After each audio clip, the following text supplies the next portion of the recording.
Here's the big thing. This is right here, FREE, free. This is free, baby. Free. This is 100% a flex on, dude. This is like in the PP measuring contest. Dude, old 2-incher comes out and like, I'm a grower, not a shower. And then yeah, have y'all seen Harold and Kumar Guantanamo Bay? Well, what's his name? Big Bob, where he comes out. Come on, you piece of junk. It's Hawg, baby. Welcome to King's March. It's not much yet, but with your help, we can erect the greatest city Rayclast has ever seen. We'll need resources. This shit is going to be so much fun, but y'all are going to hate watching us stream it. It's going to be like doing a hideout the whole time. Just, all right, let me build this bottom floor. Let me do this. Let me improve this. Let me change the color scheme of this. Let me do that. And everyone's going to be going, but damn, the fun level's going to be off the chart. And savvy planning.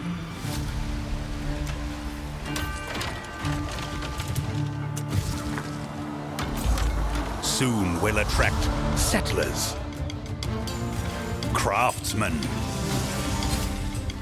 fortune seekers, and of course, pirates.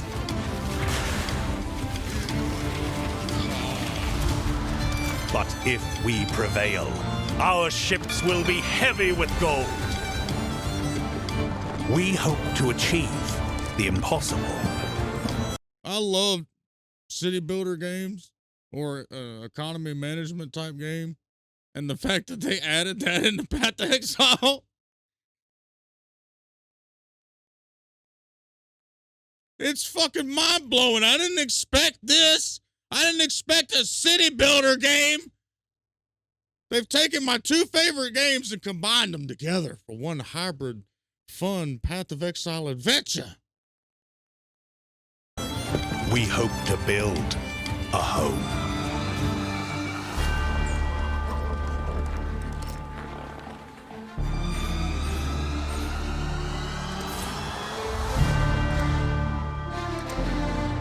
That's so huge.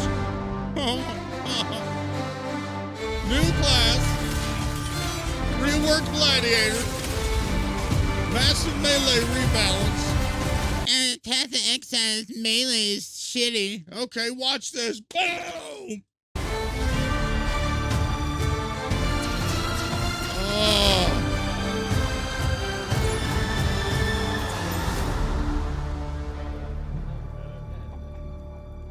Can you imagine Diablo 4 letting you duplicate an item?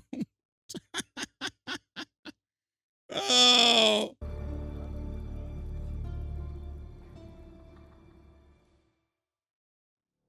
How D4 fuck up this much? How can they come back? They can't come back! I've been trying to say this forever. They're fucking done. Here's the big thing. This is right here, FREE, free. This is free, baby. Free! This is 100% a flex on, dude. This is like in the PP measuring contest. Dude, old 2-incher comes out and like, I'm a grower, not a shower. And then yeah, have y'all seen Harold and Kumar Guantanamo Bay? Well, what's his name? Big Bob, where he comes out. That's what GGG just did. Oh, you gonna charge $40, $50, $100, $70, $80, $200, $300 for this expansion to get a new little Mickey Mouse monk witch doctor hybrid looking thing that does everything in the game? But so you give us companions, but you're gonna have to pay for this one because this one's got companions, but the druid companions are fucking certified dog shit. So guess what? Here we come. Free! New class, new rework, new skills. Oh, and we're going to add a city builder to the game. It's time for your cock meat sandwich, Joe Shelley. Oh. I love they show the gorilla ultimate skill kills 4 enemies. My spirit born. In Path of Exile Settlers of Kalguur, you will encounter some familiar faces from the Expedition League. Danig, Rog, Tujin, and Gwenin are Kalguuran people who are trying to establish trade between Rayclast and their homeland. They have recruited many curious characters from Rayclast, including some you may recognize, I mean, the graphics but are even also look seeking better. help of a powerful exile, like yourself. No, it's not my first time watching this, but first time I watched it was right after we lost OTK, so we kind of got a clear mind this time. And there's a lot here, so I like to watch it a few times to kind of process what we got going on. You will first encounter Johan, the King's Hand and Lionized Watch. He's there recruiting workers, traders, and exiles. Johan, under the command of the King of Kalguur, has been sent here to build a new city called King's March, which intends to become the hub of commerce between Rayclast and Kalguur.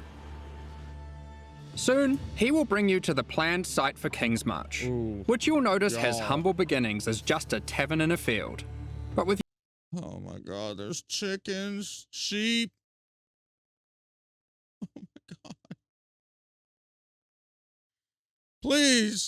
Please tell me that I can walk around and set aside a tree in half with a melee skill and get some wood. That would be so cool. Please. With your help, it won't stay like this for long. It takes a lot to build a town. The Kalguurans will ask you to seek out resources that can be used to begin construction. On your adventures, you might find minerals such as crimson iron, which are veins of iron that have been overrun with corruption, spawning dangerous foes when you approach. Or perhaps orichalcum, which you will have to liberate from the demons worshipping it. Slicing up monsters and collecting Billy, epic excuse loot. me. Sure. Billy, we are watching the Path to Exile Settlers of Kalguur content reveal right now, sir. Can you please... Petrified amber attracts mindless, What's up, blighted Carl? enemies, while bismuth has a strong affinity to the elements and causes the area to become unstable.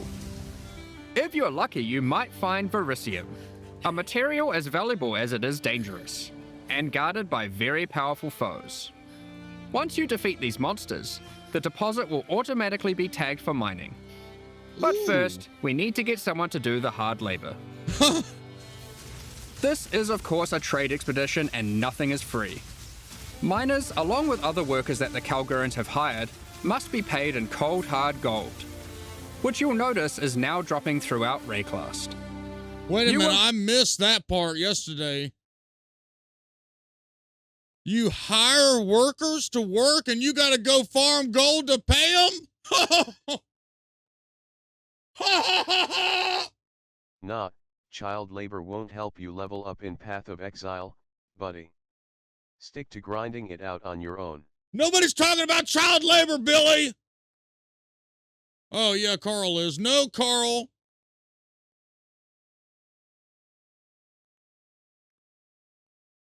Oh my God, you gotta go farm gold to pay these guys? Oh yeah. Kiss your ass goodbye. Have control about who gets hired into your enterprise. Once you have accumulated some gold, Manager League. head to the town and talk to the recruiter, Rolf.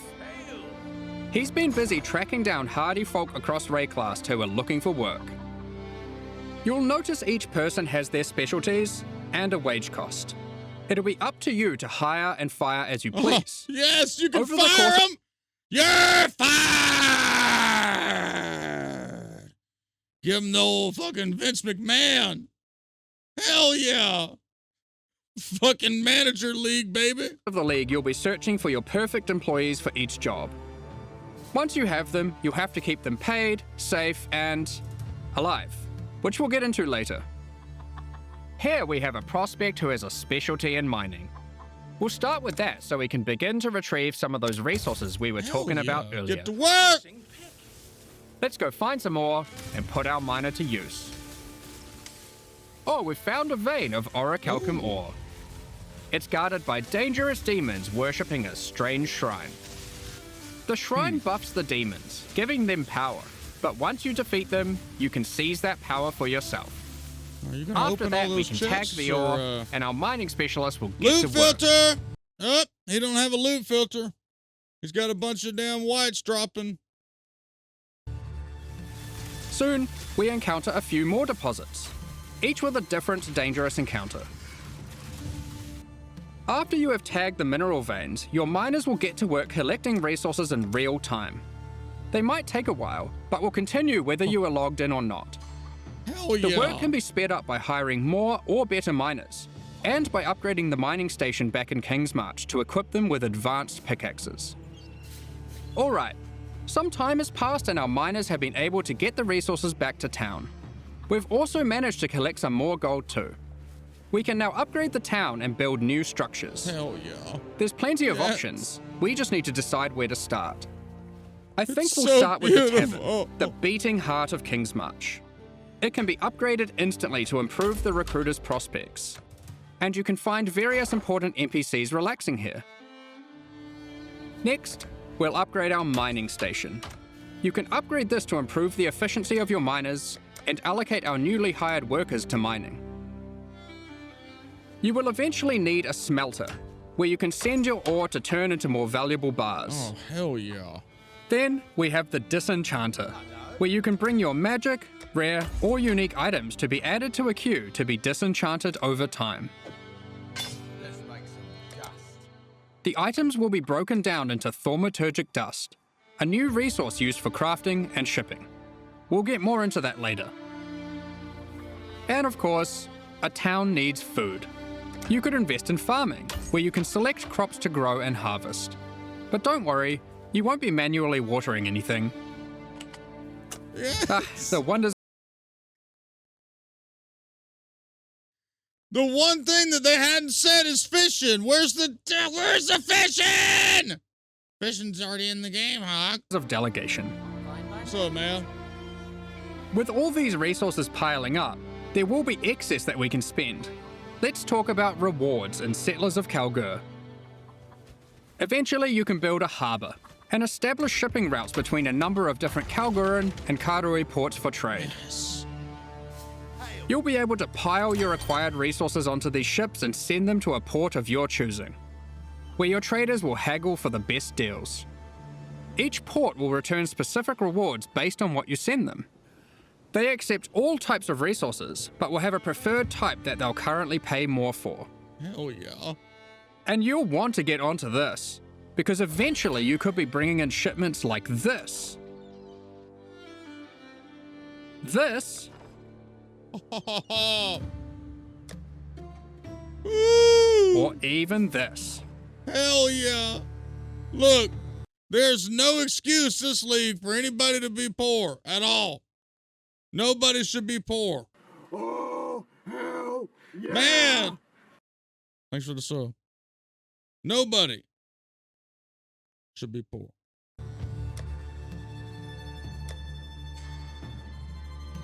Today, we're going to trade with Kalguur. You'll notice that as we send more resources, this risk meter creeps up. Oh, shit. Much like the dangers on the shores of Wrecklast, there are dangers out at sea. Monsters, pirates, environmental hazards. You'll want to try keep your shipment safe. You can do this by hiring workers that specialize in shipping. The more of them you add to the ship, the less risk there will be. Like this gentleman, who's famous for fending off even the most dangerous of pirates. Now let's get that shipment going, and we'll Wow. Almost 1 year, 11 months. Good God, man. Can't get over the fact GDG is creating a league of this magnitude. Same time being super busy. What's up, Grim? Yeah, that's what I was saying earlier. You know, like this goes against everything that I have experienced with ARPG. Usually it's, you know, if they're developing another game, the first game gets neglected.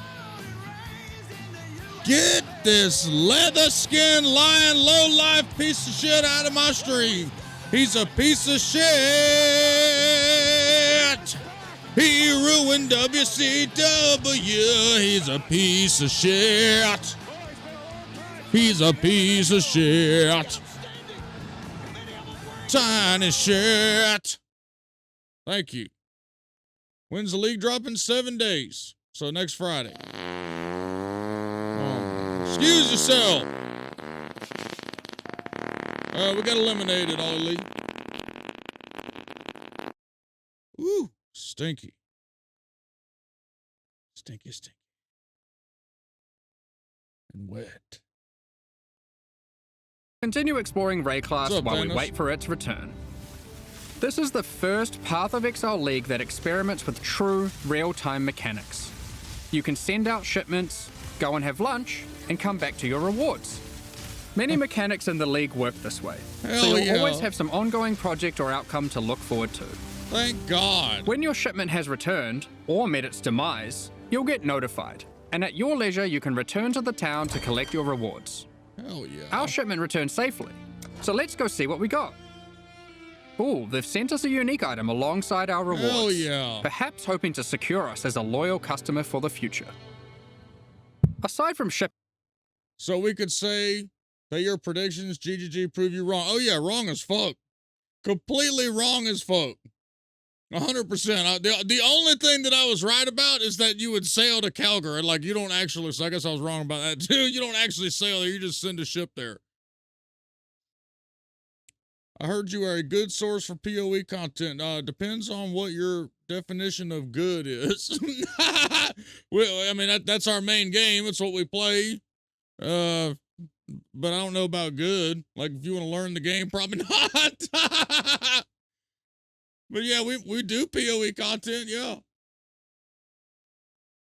No, this blows my fucking mind. I didn't think we'd get auction house. I didn't think we'd be building a goddamn town. I didn't think we'd have any of this. No, I was completely wrong. Because every other damn developer out there, doesn't matter what genre of game they make, Listen up. they're gonna put all their newbie. Billy, shut Path the of fuck Exile up! is like a big, juicy steak. It's gonna. It doesn't matter what their agenda or whatever. They're gonna sink all their resources into doing the new game and not the old game. And so this is why it's so far out of left field. A complete rework. I'm D4 LE player. People seem excited for this new PoE patch. How does one who has never played even try to get into this? So if you're a D4 player, I've got some there's some videos on my channel about it translates some of the real early stuff for you. So I would check a couple of those out. It'll get you the basics. But it's really, look, if you don't put up a mental barrier, because at the second you put the mental barrier up, it's going to be overwhelming. If my dumb ass can play the game, anybody can play the game. You can get the game going. It's actually really fucking sick once you kind of dip your toe in the pool. But like my girlfriend plays it. She's never played a video game. So like you can do it. Anybody can do it. There's just this reputation that it's impossible, and it just ain't.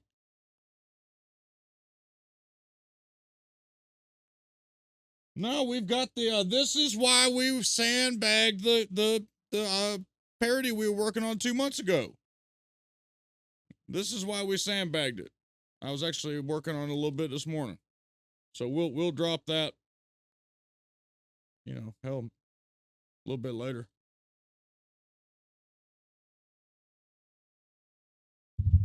But just know if you start PoE, it's not an instant get to 100 in 1 day and be done. Like, it's a journey. You're designed to like go on the journey. So it's not really like an instant gratification type of game. I mean, a little bit, but you'll actually feel what an ARPG is supposed to feel like D2 felt.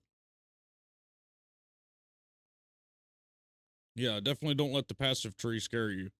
So you played D4, think of the passive tree as if you took the Paragon board from Diablo 4 and you laid all of the tiles out for every character. That's why it looks like that. Instead of having to go find and rotate and do all that shit you had to do in D4. It's just all there. But what it means too is if you wanted to be a barbarian that casts fucking frozen orb, you could spec into that. You could be that wonky. It might not be super in-game viable, but you could do that if you wanted to. It's true play your own way. Abyss, thanks for the follow, my dude. So if you like Last Epoch with all that stuff, so how Last Epoch does a like a kind of modifier on a tree, PoE does it with support gems. So you'll have a socketed, like let's say a chess piece with 6 sockets and links. So that the links mean they kind of feed off each other. And so let's say just for ease, you have chain lightning. You can put 5 different support modifiers, support gems to either give it more damage or make it split or echo or just do all kind of fucking different shit. So once you start kind of understanding the systems, you'll be like, holy shit. You'll never look back. Godspeed, my brother. What's up, Doug? All right, let's get back at it. The Kalgurrans are big on their technology. They have hired Isla, a familiar face from the Heist League. She is an engineer who the Kalgurrans have employed for a very exciting purpose. You're not the only one who understands how profitable running maps can be. Once at endgame, Isla can help you build a series of Kalgurran modified map devices. It's multiple map devices? You can then put a queue of maps into them. Wait. If you've hired a few skilled Atlas runners, they will put themselves to work running those maps for you one after another. Look, more delegation. Once again, you'll be You can hire a crew of map runners to run maps for you? You gotta be shitting me. Let me rehear that. Can help you build a series of Kalgurran modified map devices. You can then put a queue of maps into them. If you've hired a few skilled Atlas runners, they will put themselves to work running those maps for you one after another. Look, more delegation. Holy shit! Once again, you'll be notified when the rewards are ready to be collected. You can put lots of maps in the queue, so don't feel obliged to go back there all the time. Be careful though. The difficulty of the map impacts the risk of your workers perishing. Try to pick your best workers. This ain't boat league, this is manager leagues, what this is. This is straight up manager league. I'm not gonna get any sleep. My whole damn life is gonna be sitting here going, hire, fire, move, hire, fire, recruit, pay, gold, more, deposit, pay, trade route, accept. Oh, dude, I bet Belton's shitting his pants. He's gonna love this shit. Or perhaps just ones you don't like. Consider the difficulty too. Sometimes it's better to just run it yourself. Fuck that. You'll see there are many benefits to having a whole ass town at your fingertips. Let's talk about crafting services. Did he just say a whole ass town? Consider the difficulty too. Sometimes it's better to just run it yourself. You'll see there are many benefits to having a whole ass town at your fingertips. Let's talk about crafting services.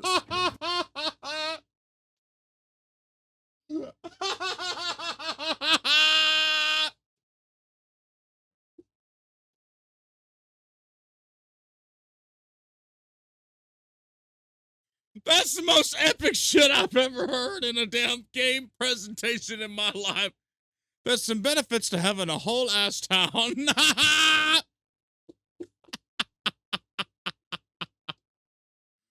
Oh my God. To having a whole ass town at your fingertips. Let's talk about crafting services. You should definitely consider building a runesmithing table. This is operated by Danig himself, using powerful Kalgurran blacksmithing arts. He can engrave runic magic onto your weapons using runes. There are many rune types and combinations to choose from, and you can unlock new craft. All right, I was right about runes. I said there would be runes based on the lore of the game, so I was right about that. They would use runes. Give me a little, I was right about that. I might have been wrong about every fucking thing else. Give me a little bit of credit there. I did say, I did my research. I did an educated, estimated guess. And I said there'd be runes, and look, there's runes. So I was kind of right. I was like 0.0002% right. Crafts that can be applied to your weapons as enchantments. Our design intention here is to take powerful effects you would usually only find on unique items, like this modifier, which you might recognize from Doomfletcher's Prism. Danig can apply it to your two-hand maces. All in a day's work. There are over 100 different special crafting outcomes, ranging from ones very easily applied to very difficult. The rune types can be acquired through trade with Kalguur, or defeating powerful bosses. The Kalguuran tech benefits don't end there. I didn't even really process what he said because I just started immediately trying to think of what I would want off of a unique. Oh my God, the build possibilities are going to be insane. That still doesn't mean that I'm going to make a cool build. I'm probably still going to have some shit-ass, half-ass, 18 mirror cost build that looks like a 50 chaos build. Also bringing back a formerly overpowered crowd favorite, Recombination. Ooh. Isla is trying to master this. She just needs you to help her with getting resources. The system isn't as strong as it used to be, but it still allows you to combine two items together, hoping to get the best modifiers of each onto a single item. What did you get? Between running That's a so town, nasty. shipping, and exploring, you'll be collecting a lot of extra gold. It is now the primary resource for two huge new quality of life features that we are putting to test. Firstly, you can use gold to respec passive points. This is a feature from Path of Exile 2 that we've decided just makes sense to port back. The higher level you are, the more expensive it That's gets. such a fucking game changer. Oh my God. I was really on the fence about having gold in PoE 2. Like I just didn't, I was used to not having gold. And then I guess I'm back to not like I like gold again. I don't know. And the next one is absolutely massive. A currency trade market. The Kalgurans have recruited So Faustus, huge. another NPC from the Heist League. He allows you to asynchronously buy and sell currency and most other stackable items with That's other so players huge. without the nuisance of price fixes and people who never respond. All you need to do is select what currency you want, say what you have, and your ideal ratio. It works kinda like a real-life stock market. Faustus So will make the trade badass. happen for you, so long as there is someone selling on the other end for the same rate or less. You'll be able to go back to blasting monsters while trusty Faustus does the dirty work, notifying you when your currency is ready for collection. All you need to do is pay him a small amount of gold for his time. Cards on the table, this is an experiment to see if this type of asynchronous trading has a place in future Path of Exile releases. It does. I'm gonna tell you We're right now. very it does. excited to see how it goes. Hell yeah. Just get ready. Now, given that Faustus is an expert in black market trade and shady deals, he also provides another service, Ooh. offering items for gold. Geed, The son. items will generate with random rarity, and on average, the modifiers on them are better than normal. Hell yeah. This can be a very nice way to get some targeted items during the campaign. For serious crafters, it can be a great starting point for making those elusive, specific in-game items, which perhaps you could take to the runesmith afterwards. All right, so the strat is going to be how to farm the most gold in the least amount of time. Already. Everything revolves around gold. More gold you have, better off you are. It's worth noting that you can invite Faustus to your hideout, where he will always be available for Y'all, do respecting. y'all, I don't know. Sorry to pause it again. Do y'all understand the implications that this has? Like, it's just now kind of coming together in my head. This has unlocked the game for a plethora of people. for some people, it's hard to try to find chaos. Like, all the currency to try to find this shit is aggravating as fuck to a lot of people, but gold that drops everywhere, that you just have to stockpile. Yeah, that's huge. Billy's muted right now, by the way, because every time I try to talk, he interrupts me for some stupid fucking garbage. So, yeah, see? We couldn't even actually talk about. I, for one, have no idea how big this is. Oh, dude, this is, we've been, so, I say we, I'm 1,500 hours. The community has been begging for a, some kind of market like this for a long time. And they finally did it because there's nothing worse than trying to trade. Like, if you need, let's say, chaos orbs and you've got divines, then it takes fucking forever. You have to just go down and spam everybody's name and hopefully somebody will respond to you. Now you don't have to do that. You can just go to this man and tell him what you want. There's no price fixing like some people like to price fix. And then the damn exchange rate goes up and down. And yeah, this is badass.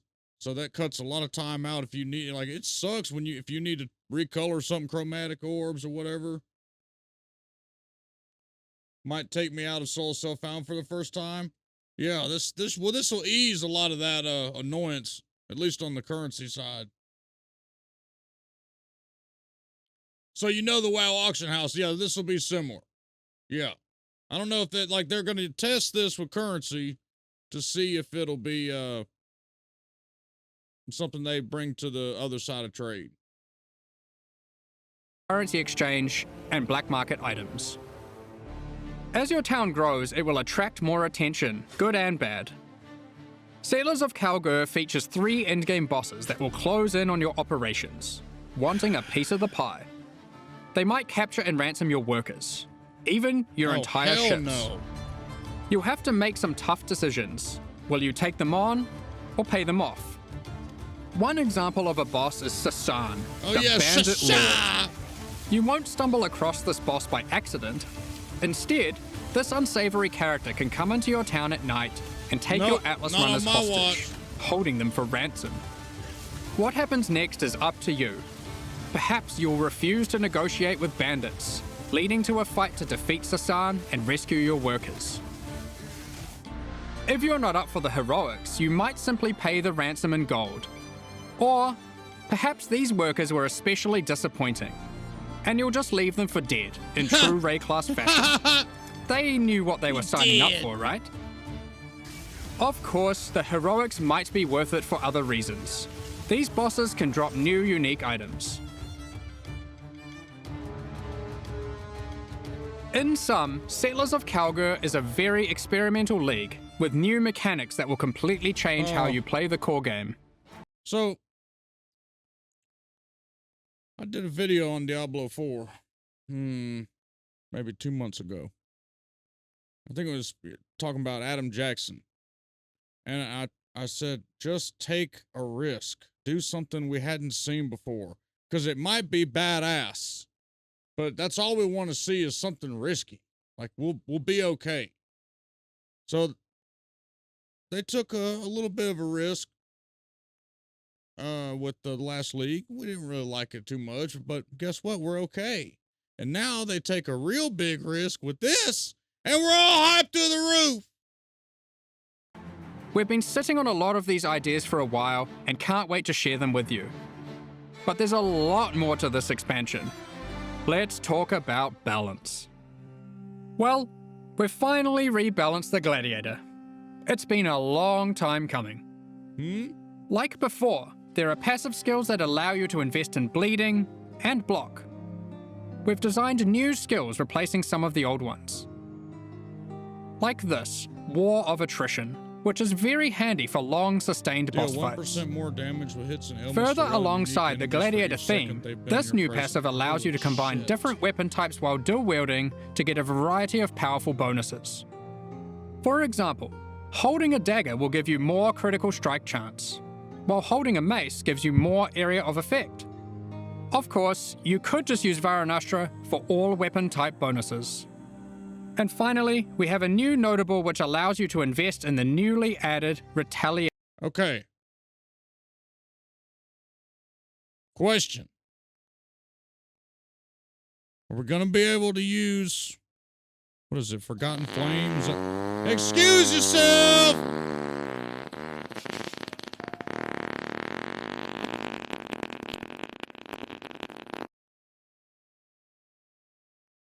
Excuse yourself. Are we going to be able to use this on Forgotten Flame? Or Forbidden Flame, Forbidden Flesh, whatever the fuck it's called? For Scion, you think? Ooh. Ooh. I'm making a melee Scion. I don't give a shit what y'all say. I'm doing it. Skills. These are active skills which require you to meet a certain condition in order to use them. Once you meet that condition, you can unleash devastation on your foes. Here we have Eviscerate, which requires you to have a shield. Ooh. Or for those who like to dual wield, Sword Storm, which is great for obliterating bosses. Here we have the Divine Retribution skill. Y'all, Oh, look you at gotta them. give him that hawk too and spit on that thing. You get me? Look at the mob density difference between what we see right here and what we saw in the Diablo 4 reveal.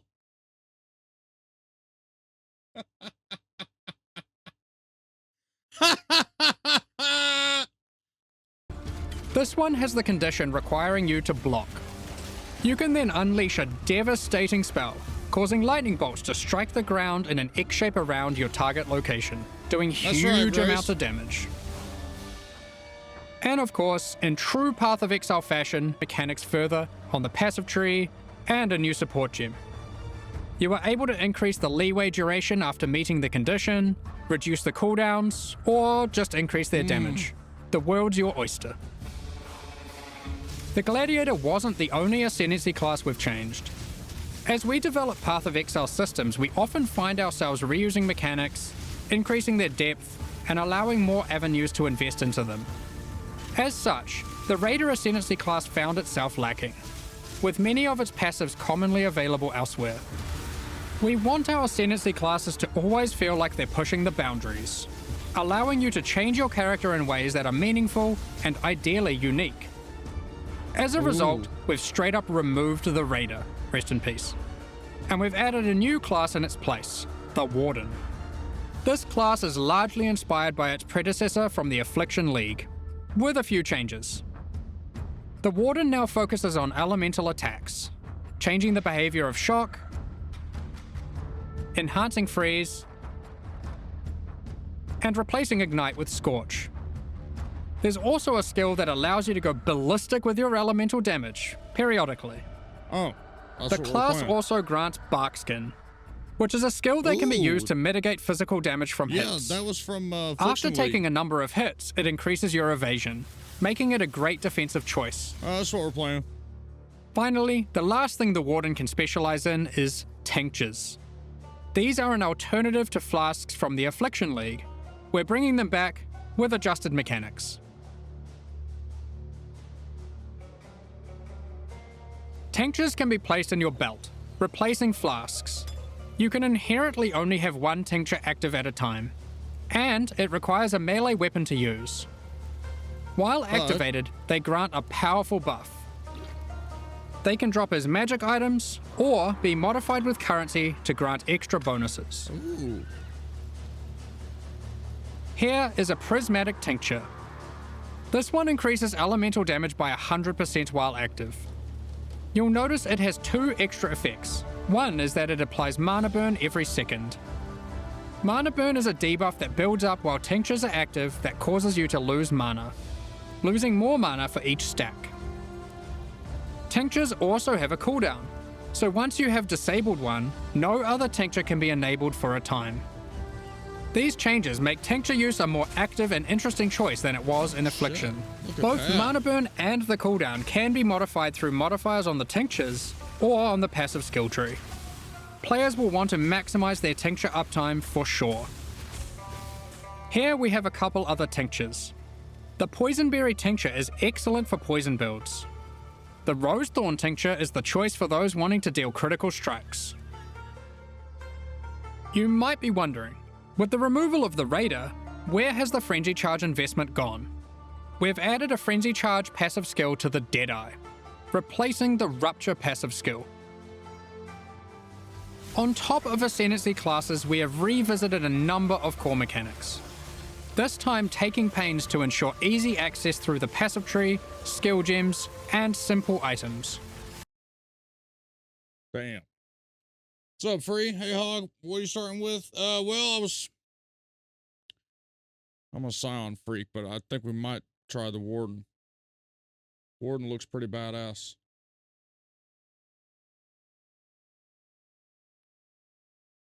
Yang! Thanks for the sub, my man.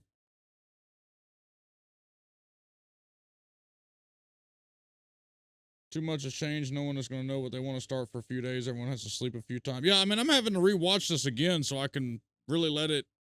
I missed that they said you could hire people to run maps for you. Like, shit, I might turn into Belton this league and just stay in the hideout. Well, no, I guess I can't do that because I got to get gold. We don't want all the powerful mechanics to be hidden behind layers of complexity. Let's just rapid fire through the key points.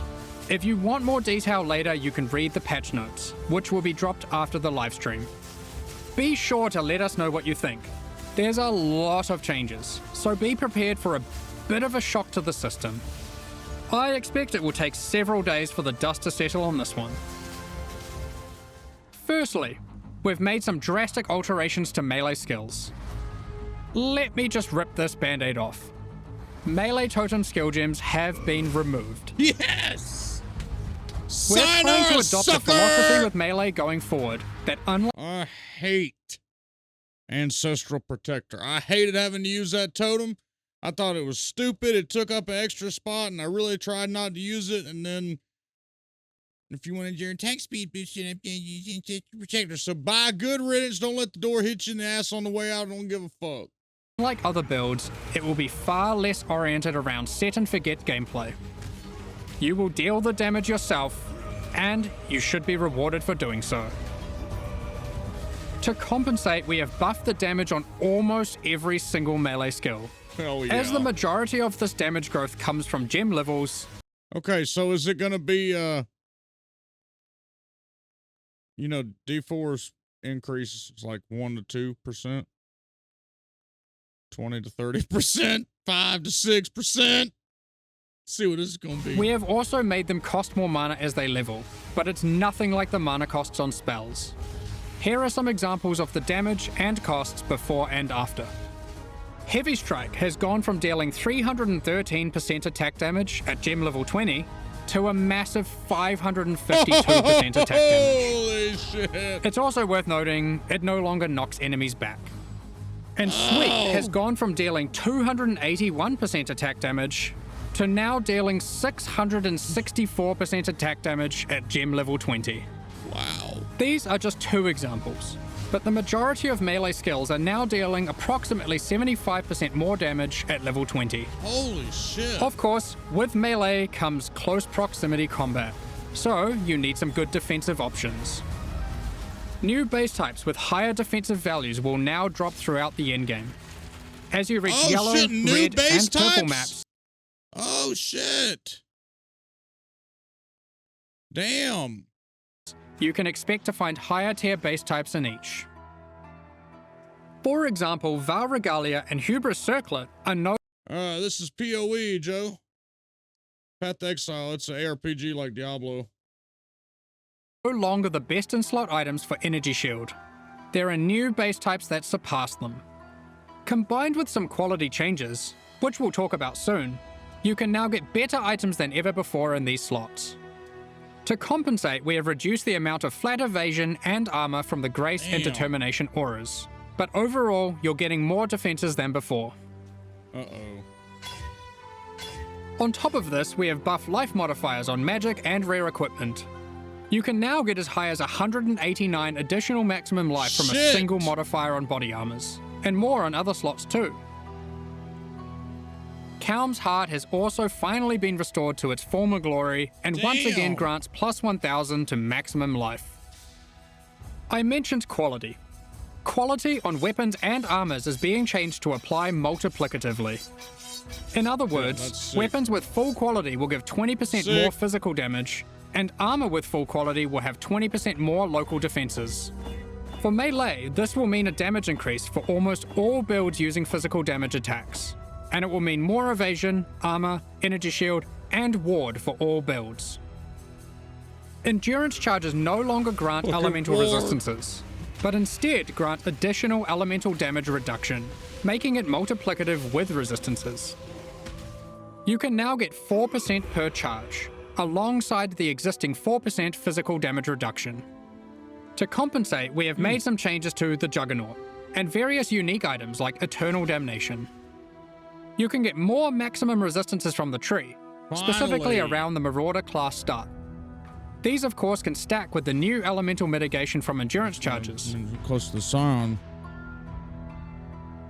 On top of this, duels can now roll maximum elemental resistances as modifiers. Since yeah. we're making elemental Yes! mitigation more accessible, we've heavily reduced accessibility to physical damage taken as chaos or elemental damage. Those stats are still around, but you should not expect to be getting full conversion anymore. All block passives have been buffed, so you can now more easily achieve block cap from just the passive tree. Thank God. Yes. The Keystone Versatile Combatant has been improved to have less of a penalty to they're maximum fixing block. the defense. A number of Life Leech passives have been buffed to generally allow for more acquisition of maximum leech rate for life. Vow Pact has been reinstated to its former glory for instant life leech, Yes. but only for melee. We've reworked Flesh and Stone. Previously, this buff skill granted Maim and Blind, depending on the stance of our character. Now, while in Sand stance, the skill simply provides damage mitigation, becoming more effective the closer you are to enemies. While in Blood stance, enemies will take more physical damage the closer you are to them.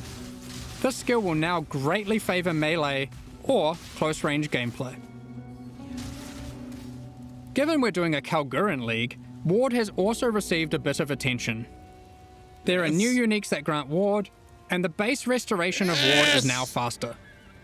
To compensate, Olroth's Resolve has been nerfed, but Ward loop builds will still be possible. Fuck yeah. Anyway, that was most of the You hear purely that, defensive Dad? Ward's better. We're using Ward. changes. Now let's look at some of the offensive and utility-based ones. There are more and better ways to deal with mana as an attacker on the southern hemisphere of the passive tree. Ooh. Wands, daggers, scepters, claws, and staves now have higher critical strike chance values than ever. Wands can go as high as 10% without modifiers. Sandstorm Visage has been made rarer to compensate, instead of reducing its power. For you wand attackers, wands now have higher attack speed than ever to compensate for their low damage. Wand exclusive skills such as Power Siphon, Kinetic Bolt, and Kinetic Blast now have faster attack times. Impale passives have been revised and in general buffed.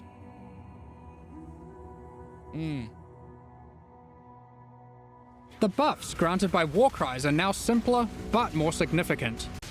Banners have been reworked. Instead of Hell having a yeah. reservation cost, they are now free. However, they don't grant a permanent buff. Banners now need to be placed for the effect to be active. However, Wait, I thought that's how they worked to begin with.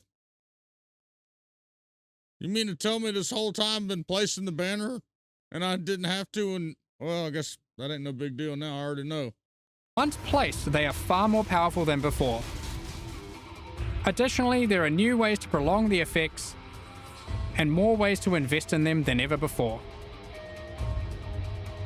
Ooh, Banner Man. Rage has been made more fundamental and discoverable. Rage is now multiplicative attack damage, but Hell no yeah. longer inherently grants attack speed or movement speed.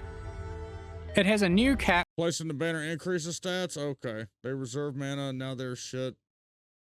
But still not free. They still cost a gem socket. Yeah, I mean, you can work them in. If placed, they grant additional buffs. The banner had passive and an active effect. Now it's only an active effect. Okay, alright, cool. And you can find many new passive clusters that allow you to invest into the mechanic. The goal is to make Rage more powerful as a baseline, and less gated behind the use of So, hold on,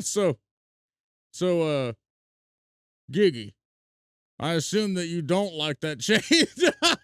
I assume you're not a fan of that particular change. I wasn't a big banner user, so it really, I mean, it's not a big deal, but apparently, apparently.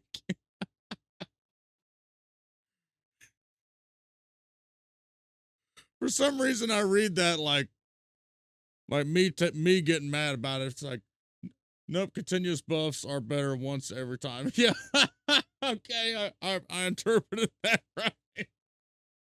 No, they're lying. It's not free. It still costs a gem spot. Specific unique items and ascendancy classes. Berserk has been nerfed, just so you're aware. We have changed how bleed works too. You can now find aggravated bleed on the passive tree. Ooh. When applied, all bleeds on the enemy will deal damage as if the enemy is moving for the remainder of their duration. The skill Ensnaring Arrow no longer interacts with bleed, so no more will you have to apply bleeds and swap to a bow. You can now achieve the same result using aggravated bleed passives without the annoyance. Rupture from the Deadeye has been turned into a support gem. We've added the new Overexertion support gem, which highly favors slam builds. Now, it's time to look at a hot topic, Magic Find. In the Settlers of Kalguur expansion, we are going to be removing item quantity bonuses from all character items. Hell yeah, this will not affect existing items in standard leagues. Magic Find is intended to be another axis on your gear you can scale once you have achieved the power you want. With item quantity being only available on unique items, this meant if you wanted to get the most out of it, you had to be playing a very specific build. Yep, which pissed me off. We still want people to be able to invest into Magic Find, but now only through item rarity. This can be obtained on a number of rare item slots, and by a much larger number of builds. Yeah! What about Ventor's Gamble, you might ask? Here it is now. Yo, that increased mana reservation efficiency, Magic Find League! I can hear it. Listen, hold on. Can you hear it right now? Can you hear it? Can you hear it?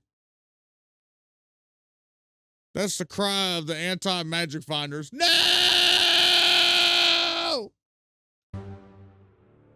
This is one of the biggest balance patches we've ever done. I can't promise that existing builds will all be safe. Even we aren't able to predict all the outcomes here, nor have we even gone into every single change, just the major ones. I don't know, man. Balance is hard. But the sheer number of new, viable options is exciting, especially for Melee. I'm so excited. And we're determined to drag the game in a better direction.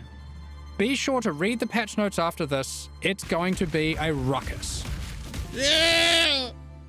In 3.24, we overhauled the in-game experience by introducing a new tier of maps and reworking scarabs. We want to continue to improve these systems and introduce more exciting in-game content every league. 3.25 is no exception. Let's check out the myriad of changes coming in Settlers of Kalguur. First up, we are changing many scarabs. Again? We won't go into too much detail here to avoid getting lost in the weeds, but here's a few new ones. Be sure to check out the patch notes after this for more detail. Okay. We've also added an additional map device slot, which will be unlocked upon completing your first 10-way Maven encounter. This simply allows for more combinations of scarabs in maps, resulting in more difficulty and more rewards. This is on top of the existing additional slot that can be unlocked by completing your first Tier 17 map. There are now 6 map device slots in total. You might have seen our teaser, where we revealed we'll be adding new special encounters to the endgame. One such encounter is the Nameless Seer, lurking in Tier 16 and 17 maps.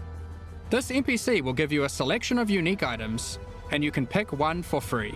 Huh? In Tier 16 maps, he now has an additional feature, where you can scry a map. This allows you to swap the divination card drops of the current map with another map on your atlas. Just one caveat, you cannot have the same map be in multiple swaps at the same time. If you want to undo your choice, you can use a scouring orb on either map on your atlas. We've also made some updates to a couple of leagues. Blight has been updated with some atlas passive skill changes. Fuck yeah. Yes! And double anointed amulets can now drop in Blight Ravaged maps. Hell yeah! Double We've also anoint, introduced baby! a new type of oil that can only drop from Blighted and Blight Ravaged maps. Ritual has also been updated. You can now find one new and many reworked base types, new unique items. Let's look at this real quick.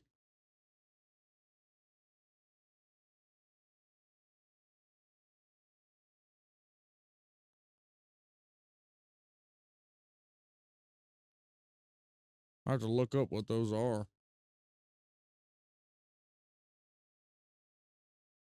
Shit, 50% reduced effect of curses. Corpses you can use to raise as specters, and occasionally a fragment, granting access to the King in the Mist's boss fight from the Affliction League. Ooh. He will drop a number of unique items that were familiar from the League, but not that which was taken, as it is now that which was taken away.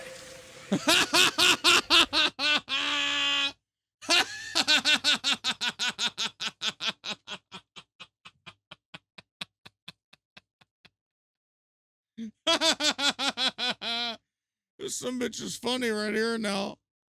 Not that which was taken, it is that which was taken away. Corpses you can use to raise as specters, and occasionally a fragment, granting access to the King in the Mist's boss fight from the Affliction League. He will drop a number of unique items that were familiar from the League, but not that which was taken, as it is now that which was taken away. However, he now drops a different modular jewel that you might recognize from the Necropolis League. No. I don't care about that one. In Tier 16 and Tier 17 maps, you can now encounter the Wildwood, also from the Affliction League. In case you missed it, the Wildwood is a mysterious forest fraught with danger. In the darkness, you will find magical wisps yearning for freedom. Upon releasing them, they will empower the monsters in your map, promising more danger but more rewards. You may also find random sentinels on the ground near the start of your maps, from the Sentinel League. They work in a similar way to before. They aren't items, but you can click on them and then they can be activated in that area at any time of your choosing. Upon activation, they will buff monsters around you, increasing their difficulty and rewards. And here's one for those who like to live dangerously. You may occasionally find a reflective mist from the Kalandra League. It has two outcomes. It could drop a jewelry item with randomly enhanced or inverted modifier values, or it can give a reflecting mist item, which can be used on an existing piece of jewelry to perform the same action at a time of your choosing. Good luck! There's many other small changes to League content. Drop a jewelry item with randomly... I need to Upon activation... they go through this shit here so fast, and I feel like there's something really cool here, and I don't understand, so... They will buff monsters around you, increasing their difficulty and rewards. And here's one for those who like to live dangerously. You may occasionally find a reflective mist from the Kalandra League. Reflective mist. It has Generate an amulet or a ring alongside its reflection. One copy may be kept, and the other must be returned to the mist. Okay. I thought this was like a mirror for some reason. Generate an amulet or ring alongside its reflection. Okay, so what does it do? Two outcomes. It could drop a jewelry item with randomly enhanced or inverted modifier values, or it can give a reflecting mist item, which can be used on an existing piece of jewelry to perform the same action at a time of your choosing. Unpredictably. Speaking's hard. Let's try it again. Unpredictably reflects a rare amulet or ring, breaking it into two mirrored halves with reflected modifiers. Okay.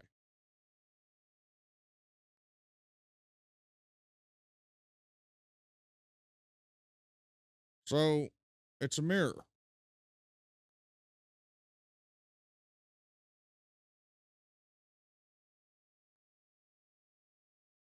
Oh, it doubles some stats while. Oh, okay. Yo, what's up, Dalton? I didn't see you. What's up, man? It's like a ring with 40. Ring with 40 life, 4 fire attack becomes 80 life and negative 4 fire attack.